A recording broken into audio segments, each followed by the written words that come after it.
सर्वांसाठी घरं या संकल्पनेवर आधारित पंतप्रधान आवास योजना शहरी 2 राज्यामध्ये राबवली जाते।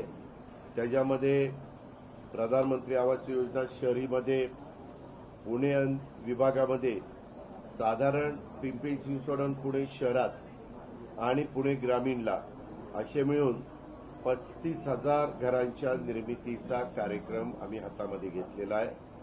त्याच्याबद्दल वेगवेगळ्या भागामध्ये आपण जागा उपलब्ध करून दिल्यात। कलेक्टरची माझी त्याबद्दलची मीटिंग त्या बाबतीमध्ये झाली आणि या योजनेच्या अंतर्गत येणाऱ्या घरांचं बांधकाम हे monolithic construction with aluminium shuttering या अत्याधुनिक तंत्रज्ञानाचा वापर करून हे बांधकाम भूकंप रोधक त्या ठिकाणी असणार आहे आणि त्याचं जीवनमान 80 वर्ष राहणार आहे।